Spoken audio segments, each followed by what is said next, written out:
attention, un parent reposé commence à avoir des idées farfelues. Très souvent, je pensais enfant au pluriel. Là, rien que d'en parler, imaginez de ne pas reporter la vie. Et puis les mois passent. En fait, là, je ne sais plus du tout. Est-ce que vraiment je suis prête? Est-ce que vraiment j'en suis capable? Est-ce que vraiment notre couple en est capable? Ouf, ça aussi, ça me freine. Ça aussi, ça me fait peur. Là, vous vous dites, ah oui, peut-être pas si sûr que ça qu'elle en est un deuxième. Bonjour à tous et à toutes et bienvenue dans mon podcast Note vocale. Je me pose et je te raconte. Alors, je me permets de te faire une note vocale. Tu m'as pas raconté cette histoire. Je sais pas si t'as vu ce que je t'ai envoyé hier avant d'aller me coucher.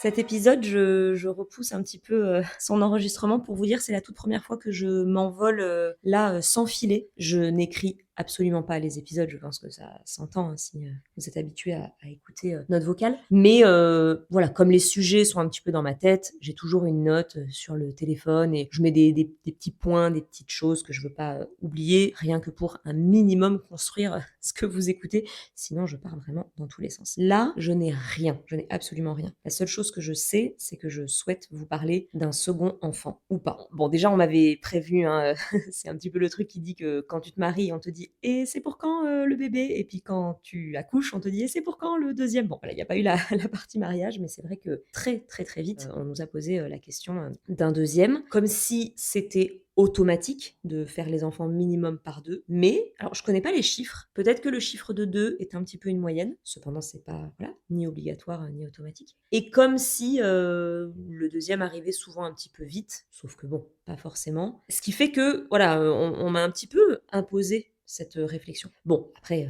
voilà, je suis grande, hein, je pense aux choses toute seule. Je vais vous répondre. J'ai envie de répondre parce que je pense que beaucoup pourraient se retrouver dans cette réflexion. Il y a celles et ceux qui savent qu'ils n'auront pas d'enfants. Il y a ceux et celles, tristement, qui ont du mal à concevoir. Et ça, évidemment, je pense beaucoup à eux, principalement dans ce type d'épisode où j'ai ce luxe de pouvoir imaginer que je pourrais avoir la chance de tomber une seconde fois enceinte. Donc voilà, évidemment, si c'est un sujet qui est délicat pour vous, bah déjà je m'en excuse d'avance. Et puis voilà, peut-être que c'est un épisode qui pourrait trop vous impacter, vous toucher. Donc si vous souhaitez l'arrêter, je comprends évidemment. Donc voilà, il y a évidemment ces personnes à qui on pense beaucoup. Il y a les gens donc qui savent qu'ils n'auront qu'un enfant. Il y a ceux qui savent absolument qu'ils veulent 2 enfants, 3 enfants, une famille nombreuse. Et puis il y a les femmes, en tout cas comme moi, qui ne savent pas. Je dis les femmes et pas les couples là dans ce cas parce que Mathieu sait qu'il a... Alors c'est quand même à rentrer dans l'équation, même si je ne ferai pas un enfant pour lui. C'était déjà pas mon envie la première fois, ce sera encore moins le cas la seconde fois. Il sait que je ne ferai pas un second enfant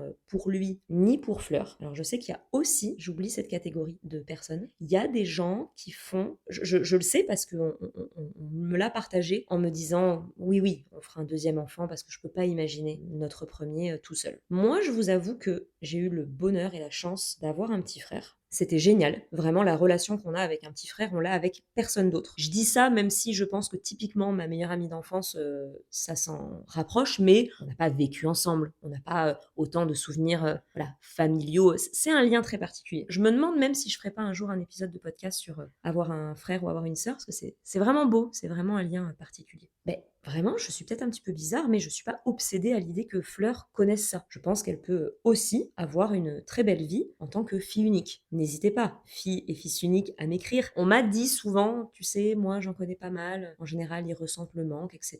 Bon, peut-être. Mais j'aurais beaucoup de mal, enfin maintenant que je sais ce que c'est d'élever un enfant, la maternité, comment ça bouscule un couple, etc. Ben alors je suis peut-être vraiment une horrible maman, mais là en tout cas je n'arriverai pas à me dire je vais le faire pour Fleur. Moi, hein, c'est très perso, hein, et c'est visiblement peut-être très égoïste. Il faut le vouloir très fort un enfant quand même. Enfin, vraiment, j'arriverai pas à porter ce projet si c'est pas aussi fort que pour la première fois, pour quand j'ai souhaité voilà, qu'on construise une famille, en tout cas qu'on ait un premier enfant. Alors évidemment, peut-être que je reviendrai sur mes mots quand elle pourra parler, et ça doit être peut-être très difficile de se confronter à un enfant qui te dit j'aimerais tellement un petit frère, j'aimerais tellement une petite sœur, je m'ennuie, voilà, mon copain Mathéo, lui, il a eu une petite sœur, machin. Peut-être que je pourrais me laisser attendrir, mais en fait, on me demande pas d'avoir un petit chat, quoi. Enfin, donc bravo peut-être aux parents qui font le choix d'avoir un deuxième enfant pour le premier. c'est peut-être un grand mot, hein, peut-être que tout simplement ils hésitent et c'est ce qui fait que, voilà, ils se lancent. Mais pour le moment, bon, moi ça ne suffirait pas. Donc je vous avoue que l'argument qu'on me sort souvent de, «Oh là là, c'est sûr, elle va avoir un manque, c'est quand même extraordinaire, d'avoir un frère, d'avoir une sœur», je le sais, mais en tout cas moi, cet argument-là, il est pas assez fort. Il y a également l'argument, forcément, hein, on est 2, je suis seule à porter le bébé, mais on est 2 à éduquer, un enfant, on est bien d'accord. Mathieu en veut un, donc forcément, ça me questionne, mais en fait, là, on va vraiment réaliser dans cet épisode que je suis très, très égoïste. Mais là, je pense en tant que maman qui, 1, porte l'enfant, 2, accouche, 3, voilà, on élève vraiment Fleur à 2, mais je vais pas revenir sur tous les épisodes, etc. Mais en tant que femme, c'est quand même un sacré rôle et je ne sais pas si j'ai la force pour 2. En fait, ce qui est rigolo, c'est que on va parler pas mal d'hormones, je pense, dans cette note vocale. Déjà, vous savez que je n'ai pas très souvent pensé au fait d'avoir un enfant. Mais quand j'y pensais, c'était rare que j'y pense avec un seul enfant. Peut-être encore une fois parce que souvent on voit 2 frères et sœurs, 2 sœurs, 2 frères. J'ai l'impression que c'est un petit peu souvent le nombre qu'on voit le plus souvent. Donc encore une fois, est-ce que c'est la société qui m'impose ça ou est-ce que en tout cas ce sont les images autour de moi qui m'imposent cette idée? Aussi parce que nous étions 2 à la maison. Donc très souvent, je pensais enfant au pluriel. Bon, quand j'ai réussi à débloquer pas mal de choses chez moi et quand j'ai souhaité fonder une famille avec Mathieu, comment je pensais à l'époque avant de tomber enceinte? Je pense que je pensais encore par 2. Bon, quand j'ai porté la vie, je pense que les hormones, l'ocytocine étant au top, j'étais à fond. J'ai adoré être enceinte, vraiment, parce que j'ai aussi, encore une fois, eu une grossesse sympathique et vraiment chouette avec très peu de mauvais côtés et même ceux que j'ai pu traverser, on oublie. Pendant, j'étais en mode, il n'y avait aucune partie de moi qui me disait profite parce que c'est la seule fois que tu tomberas enceinte. Jamais. Peut-être que je regretterai un jour d'ailleurs, mais bon, c'est comme ça. C'était peut-être pas la peine de la vivre avec autant de nostalgie déjà, mais bon, si je porte la vie qu'une seule fois, bon, ce sera comme ça et je ne l'aurais pas su pendant que j'étais enceinte. Mais jamais je me disais ça. Au contraire, j'ai même envie de dire que souvent, ça c'est rigolo, très souvent je me disais oh, profite parce que la prochaine fois, comme quoi j'étais vraiment en train de penser à un deuxième déjà, je me disais déjà la prochaine fois, tu pourras pas faire des petites siestes comme ça, tu devras t'occuper d'un premier. La prochaine fois, ce sera quand même plus difficile parce que tu auras peut-être souvent un enfant au bras, tu seras tellement concentré sur ton premier enfant que voilà, tu vivras moins cette grossesse en ayant le temps de te regarder le nombril et le ventre grossir. J'y pensais souvent. Donc encore une fois, on est sur quelqu'un qui est en train de porter la vie pour la première fois mais pas la dernière. Quand j'ai accouché, moi j'ai aimé mon accouchement, je sais pas si c'est comme ça que je le résumerai, mais en tout cas ça s'est bien passé. C'est un bon souvenir. En tout cas, mon corps s'est remis assez rapidement, donc je suis un peu impressionnée, etc. Et comme en plus j'allaite, je suis encore pleine de belles hormones, d'ocytocine, etc. Donc je pense déjà très très très très vite à la prochaine fois, la prochaine grossesse, au prochain accouchement, encore. Et souvent hein, avec Mathieu, d'ailleurs très souvent, on dit avec les enfants. Pour les enfants, n'importe quoi. Trop bizarre. Dites-moi si vous faites ça aussi. En couple, c'est marrant, non? On y pense souvent. Mais parce que quand on parle famille, souvent on parle de plusieurs enfants, donc forcément. Mais pour le moment, il n'y en a qu'un. Il n'y a qu'un enfant à l'étage, donc c'est trop rigolo. Là, il y a cette chambre d'amis dans laquelle d'ailleurs j'enregistre cette note vocale. Je suis sur le lit, je veux dire, c'est une chambre d'amis, il y a aucun jouet qui traîne ici. On dit souvent les chambres des enfants. Donc, souvent je dis ça, pleine d'hormones, machin, tout ça. Et puis les mois passent. En fait, là, je ne sais plus du tout. Je sais que je ne serai pas la seule à penser ça. La première chose qui me ferait avoir envie d'avoir un second enfant, c'est re-être enceinte. C'est fou, hein, comme quoi on n'a pas toutes les mêmes grossesses. Et je le sais que c'est pas parce que j'ai eu une première grossesse chouette que la seconde le serait forcément. Donc en plus, faut pas se faire avoir. Mais surtout, on ne fait pas un enfant pour redécouvrir la grossesse. C'est pas possible. C'est trop engageant. Voyons, Margot, donc je le sais bien. Mais voilà, il y a vraiment ça qui m'anime en mode mais ça pouvait pas être la dernière fois, c'est pas possible. Je le vois bien que je regarde les femmes enceintes dans la rue, je le vois bien. Là, on est l'après-midi, j'ai déjeuné dans un café tout à l'heure. Il y avait un petit bébé, j'ai pas pu m'empêcher de parler avec la maman, évidemment. J'enregistre ça, c'est pas anodin. Je vous posterai cet épisode dans quelques jours. Notre fille va avoir 1 an dans 2 semaines. Donc voilà, il y a un truc de nostalgie en plus beaucoup en ce moment. Je repense beaucoup à la grossesse, je repense beaucoup à l'accouchement, je repense beaucoup à cette dernière année. Donc là, je suis dans un flou. C'est peut-être aussi pour ça que j'ai eu envie de parler de ce sujet dans le podcast du jour. Donc non, on ne fait pas un enfant pour retomber enceinte ou pour accoucher à nouveau. Enfin, quand je dis on ne fait pas, je suis pas en train de vous dire ce que vous devez faire ou ne pas faire. Hein. C'est plus moi qui me parle à moi-même. Non, Margot, moi, je considère très personnellement. En tout cas, je ne souhaite pas faire un enfant uniquement pour re-être enceinte et re-accoucher un jour. Surtout que, à nouveau, ça pourrait ne pas du tout se passer comme ça. Mais j'en serais bien triste. C'est-à-dire que, imaginons, finalement, on décide de ne ne pas avoir un deuxième enfant, je vous ferai évidemment un épisode sur le deuil de la grossesse. Vraiment, ce serait très très très très triste pour moi.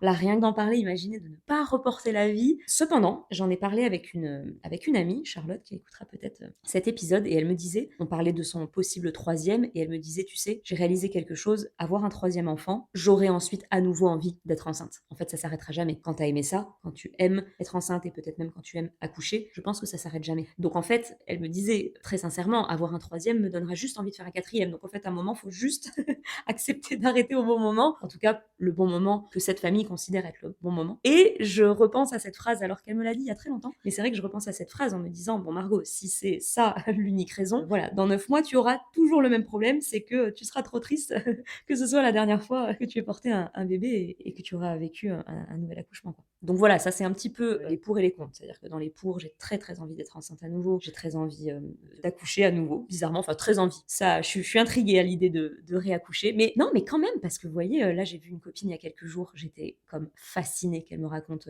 son récit d'accouchement. Je vois une amie, j'espère la semaine prochaine, qui vient d'accoucher d'un petit bout aussi, trop hâte qu'elle me raconte. Enfin non, je suis vraiment passée du côté où raconte-moi, je veux tout savoir, j'adore. Je pourrais même aller jusqu'à dire que si je n'avais pas peur du sang et des opérations et même voilà les hôpitaux, je suis pas de base très confortable, etc. Mais complètement capable d'être en reconversion, sage-femme, infirmière. J'ai adoré mon expérience à la maternité, j'ai trouvé ça merveilleux et magique. Et j'en profite parce qu'on ne le dit jamais assez, gynéco, sage-femme, infirmière, conseillère, puériculture, etc. Vous êtes des reines, vous êtes incroyables. Merci d'être là, merci de nous accompagner dans ces moments incroyables et parfois difficiles, mais intenses en tout cas. Merci d'être là. Alors, je vais quand même mettre un petit peu de contexte dans cette note vocale, c'est très important. Je vous dis vraiment tout sur ce podcast. Mais c'est très important de mettre un petit peu de contexte parce que chaque épisode, je devrais presque d'ailleurs les commencer en vous disant un petit peu dans quel mood je suis et même dans quelle phase de mon cycle je suis. J'ai eu mes règles il y a 2 semaines, ok? Donc, je vous fais pas un dessin, je suis en pleine période ovulatoire, donc je suis complètement, solaire, de bonne humeur, etc. La fleur dort bien, donc je suis reposée. Donc, je serai capable complètement de faire un enfant demain matin, donc faut faire très attention. Deuxième chose, j'allaite toujours. J'ai pas vraiment fait de recherche, mais je suis à peu près sûre d'avoir raison. Je pense que j'ai pas 100% eu ma chute d'hormones depuis l'accouchement. L'allaitement, t'as encore une fois cette ocytocine, ces hormones de bonheur, etc. Donc ça, je suis convaincue que dans les pour, ou en tout cas pour la partie de moi-même qui, pourquoi pas, se laisserait tenter par l'aventure une seconde fois, il faut pas oublier que cette partie de moi est encore sous hormones, que j'ai pas eu ma chute d'hormones, et donc faut faire attention à ce qu'elle dit, ok? Et dernière chose, oui, je vous le disais, Fleur vraiment dort bien en ce moment, donc je suis reposée. Donc attention, un parent reposé commence à avoir des idées farfelues. Parce que ce qui est certain, c'est que dès qu'il y a une nuit compliquée, etc., posez-moi la question le lendemain matin, je peux vous dire que je sais que je veux pas de deuxième enfant. Donc là, vous vous dites, attendez, mais t'as complètement envie d'avoir un second enfant, du coup, non, pas du tout. Là, je vous parlais un petit peu des pour, de la partie de moi qui se dit pourquoi pas, parce que forcément, il y a aussi, j'en ai pas parlé, mais il y a aussi forcément moi qui regarde Fleur et qui me dit, non pas qu'elle s'ennuie, mais qui me dit, oh là là, ça pourrait être quand même très très mignon d'imaginer une famille un petit peu plus grande, de l'imaginer avec un petit frère ou une petite sœur dont elle pourrait non pas s'occuper, mais forcément, elle serait un petit peu la grande sœur. Moi, je suis également l'aînée, donc je sais ce que c'est d'avoir un plus petit frère. C'est bon, encore une fois, c'est des liens vraiment chouettes, donc bien sûr que j'y pense. Je sens pas ma famille incomplète, pas du tout. J'ai déjà lu ça, je sens la famille incomplète, ou à l'inverse, je sens que ça y est, on est au complet. Là, je sais pas, mais c'est vrai que des fois, en regardant Fleur, j'imagine un deuxième. Je sais très bien que si Mathieu écoute cet épisode, il va me dire, non mais tu t'entends ou pas, ça s'entend, ça se voit que tu as envie d'un deuxième enfant. Et même vous qui m'écoutez, ça se trouve, vous êtes en train de vous dire, allez, c'est absolument certain que dans quelques mois, quelques années, elle nous annoncera sa grossesse. Et je dis pas que c'est impossible. Je viens de vous expliquer pendant un gros quart d'heure qu'il y a beaucoup de parties de moi et beaucoup de raisons qui font qu'il pourrait y avoir un second enfant. Mais il y a aussi une partie de moi qui, très très sincèrement, n'en est pas sûre du tout. Alors déjà, c'est peut-être très bête, mais bon, j'y pense depuis vraiment presque le début. Comme ma grossesse était trop chouette, je me dis, et si la grossesse était beaucoup plus difficile? Comme l'accouchement était, encore une fois, un bon moment, je me dis, et si l'accouchement se passait beaucoup moins bien? Et même cette première année, je dois avouer que, après avoir écouté beaucoup de podcasts, avoir lu beaucoup de témoignages, etc., je m'attendais... Alors, je dis pas que c'était facile, vraiment pas, rien que pour le couple, mais il y a pas mal de pans de la maternité que finalement j'ai trouvé pas plus facile, mais plus merveilleux que ce qu'on m'en avait dépeint. Donc vraiment, si je dois nommer cette année, c'était du bonheur. Et quand les gens nous voient avec Fleur, quand les gens rencontrent Fleur, etc., souvent, et très souvent c'est un truc qui revient, c'est «Eh ben, le deuxième, ça va te faire tout drôle, hein.» Sous-entendu, elle est quand même assez facile, ça va te faire tout drôle si le deuxième l'est moins. Et je pense que ça m'est monté à la tête. Donc vous allez me dire «Mais n'écoute pas les autres, machin et tout.» Mais je vous avoue qu'on me l'a tellement dit. Et il y a aussi beaucoup de témoignages, alors je sais pas si c'est moi qui tombe que sur ça, mais j'entends pas mal de récits disant «Si le deuxième était arrivé en premier, on n'en aurait jamais fait un deuxième.» Et ça me trotte dans la tête aussi. Je suis en mode «Attends, en fait, je ne vais pas faire que des petites fleurs. Le deuxième aura sa personnalité, son caractère, etc. Peut-être que les nuits seront beaucoup plus compliquées, peut-être qu'il sera plus malade que ne l'a été Fleur. Enfin, je n'arrive pas à m'enlever ça de la tête. Et je pense que j'ai raison parce que j'ai tristement assez peu de chances que ça se passe, entre guillemets, aussi bien. Et ça me fait peur. J'ai peur parce que j'arrête pas de me dire Margot, tu vas pas répéter tout ce qui s'est passé. C'est pas possible. Et du coup, ça me fait peur parce qu'en fait, j'ai très peur que ce soit plus difficile. Et du coup, ça me bloque un peu. Mais c'est pas qu'un blocage en mode il suffit que t'en parles à un psy et tu vas le débloquer, etc. Non, je pense que j'ai vraiment raison et du coup, je me méfie. Bon, je pense que vous allez me dire que si réellement je finis par avoir très sincèrement envie d'un deuxième, ces peurs finiront par s'estomper et puis c'est tout, hein, le projet fleurira en moi et je me réveillerai un matin sans ces peurs, sans ces craintes et j'irai malgré tout et advienne que pourra. De toute façon, j'imagine qu'on ne peut pas s'empêcher quand on a un deuxième enfant de comparer. Mais pour le moment, ça me freine pas mal. Je veux pas utiliser le mot blocage parce que je pense pas qu'il suffit juste de me débloquer. Ça me fait peur, ça me freine. Il y a aussi, alors ça malheureusement, là aussi advienne que pourra, il y a beaucoup de jumeaux dans ma famille. Peut-être que vous étiez tombé sur cette info, je vous l'avais dit dans le podcast sur le récit de mon premier trimestre de grossesse. Quand je suis tombée enceinte, il y a donc 1 an et 9 mois, il y avait 2 bébés. Donc ça s'appelle finalement des jumeaux évanescents, je crois. Voilà. Ça n'a pas, le deuxième ne s'est pas accroché. Donc voilà, je le sais bien, il y a beaucoup de jumeaux dans ma famille. Je suis déjà tombée enceinte de jumeaux. Ça aussi, le truc de allez, un petit deuxième, un petit dernier. Coucou les jumeaux! Ne me faites pas dire ce que je n'ai pas dit, je les aimerai très fort et on sera 5. Et alors vraiment, moi je suis du style à dire que rien n'arrive par hasard et ça voudra dire que ce sera ça notre histoire et c'est tout. Mais ouf, ça aussi ça me freine, ça aussi ça me fait peur.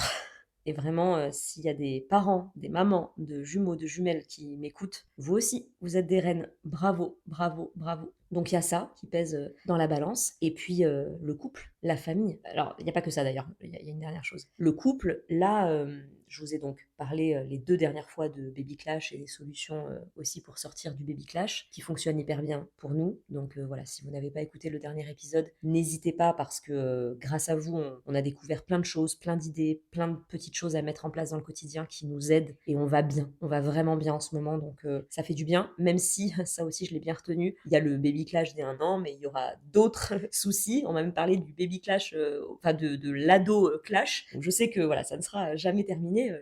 Le couple devra se réajuster sans cesse. Mais là, en tout cas, en ce moment, ça va bien. Principalement aussi, j'imagine, parce qu'elle dort bien. Mais voilà, vraiment là, on va bien. Et il y a une partie de moi qui vraiment me dit, mais Margot, mais faut être fou. Faut être fou pour aller retitiller, rebasculer cet équilibre qui va si bien, quoi. Et d'ailleurs, bon, peut-être que vous ne partagerez pas cette info, mais j'en ai encore parlé à quelqu'un il y a 2 jours et il m'a dit oui, oui, c'est sûr que tu repars un petit peu à zéro et voilà, il y aura à nouveau 2 ans difficiles, mais après, c'est que du bonheur. Voilà, les enfants jouent ensemble, etc. Donc, ouais, forcément, ça reste dans ma tête. Je suis là, est-ce que vraiment je veux qu'on vive ça, quoi? Est-ce que vraiment je suis prête? Est-ce que vraiment j'en suis capable? Est-ce que vraiment notre couple en est capable? J'en suis plutôt sûre. Je dis pas que ce sera facile, pas du tout, du tout, du tout. Mais voilà, j'ai plutôt confiance en nous. Voilà, on le fera.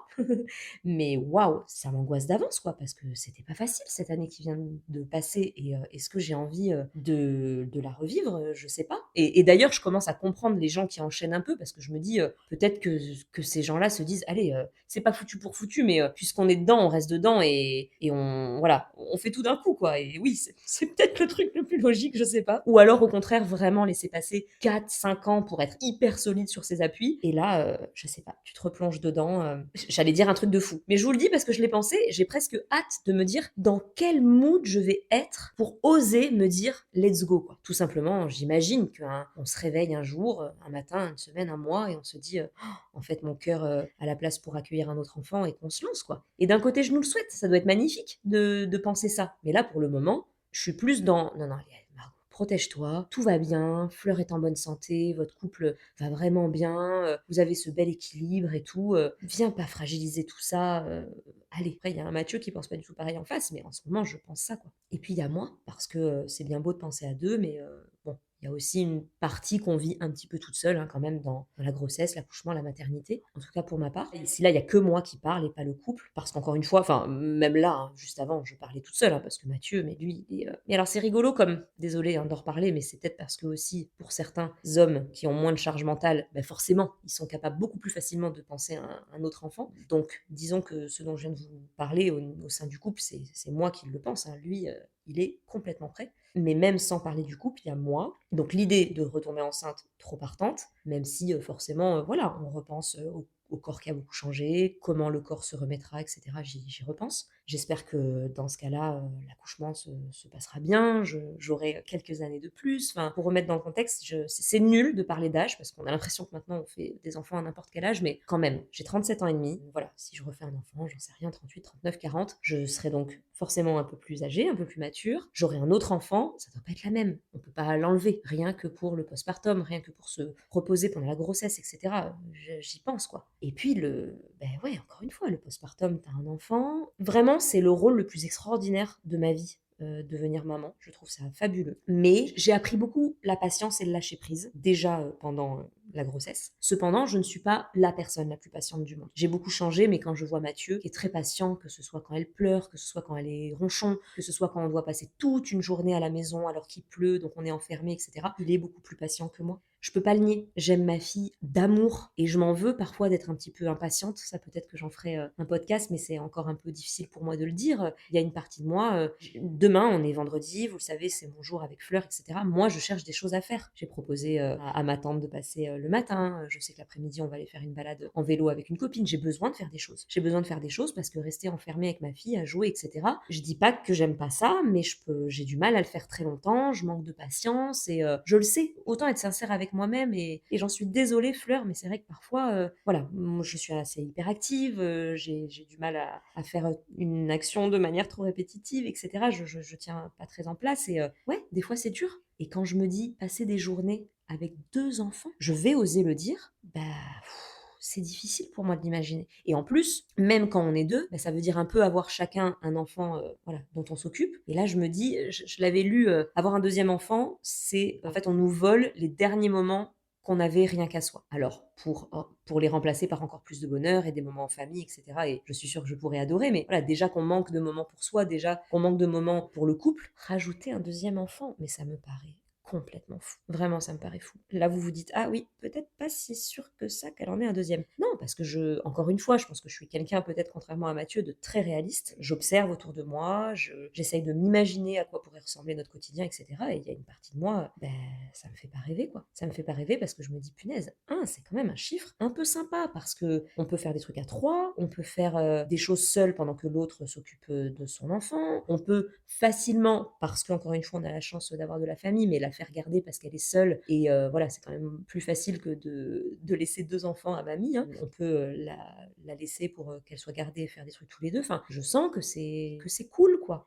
2, ça me paraît, waouh, une toute autre organisation. Et d'ailleurs, ça m'intéresse. Je pose très souvent la question en ce moment, comme quoi ça me travaille quand même, hein. Est-ce que c'est plus dur de passer de 2 à 3, donc de 2 dans un foyer, hein, un couple avec un enfant, ou de 3 à 4, quoi? Est-ce que c'est plus difficile de passer de 0 à un enfant ou d'un enfant à 2, quoi? Et j'ai pas toujours la même réponse. Cependant, la réponse que j'ai le plus souvent, c'est que le plus dur, c'est d'avoir le premier enfant. Et qu'après, on sait, en plus, ça doit être confortable. J'imagine que même en tant que parent, en tant que maman, on se souvient de pas mal de choses, on sait que ça, c'est censé arriver, donc t'inquiète, etc. Il doit y avoir beaucoup moins de stress, beaucoup moins de questions, on doit se sentir beaucoup plus affirmé, ça doit être très sympa. Ça, je peux le mettre dans les pour. C'est que c'est vrai qu'au tout début, quand je découvrais un petit peu tout, je me disais, ça doit être sympa d'avoir un nourrisson quand beaucoup moins de choses nous stressent, quand on sait beaucoup plus de choses, ça doit être cool. Donc ça, je peux rajouter des choses côté pour. Mais ouais, côté contre, c'est est-ce que j'ai envie de faire revivre ça à mon corps, à mon couple. Il y a aussi, mais c'est pas très fort, c'est plus Mathieu qui est un petit peu préoccupé par l'arrivée d'un deuxième dans l'équilibre de Fleur. Moi, je sais que j'ai assez mal vécu partager le temps et l'amour de mes parents quand mon frère est arrivé. J'avais 2 ans et demi. et j'ai mis de très, très nombreuses années, à le digérer. Mais ça, j'y pense pas encore beaucoup, mais peut-être parce qu'elle a qu'1 an, donc là, tout de suite, j'imagine un bébé qui arrive là, au temps T. Je me dis que bon, elle est toute petite. Mais c'est ça pourrait être quelque chose qui me travaille plus tard. C'est voilà, comment elle va accueillir le truc, mais voilà, je sais que je me renseignerai, et cetera, et tout s'explique aux enfants et que mais voilà, forcément, là, c'est la petite princesse, elle est toute seule, on a tout notre temps pour elle, et cetera, et d'un coup, elle doit nous partager et ça, c'est aussi, quelque chose, mais voilà, j'y pense pas trop ça, j'avoue. Donc voilà où j'en suis. 2e enfant ou pas? Je ne sais pas répondre et en fait, c'était pas du tout un épisode pour vous annoncer si oui ou non on en voulait un 2e, c'était vraiment pour partager, encore une fois cette ambivalence, mais c'est vraiment le mot de la maternité, hein. Je suis encore dans cette ambivalence, je me sens pas du tout dans un blocage, contrairement à la première fois où je vous disais: «Est-ce que je veux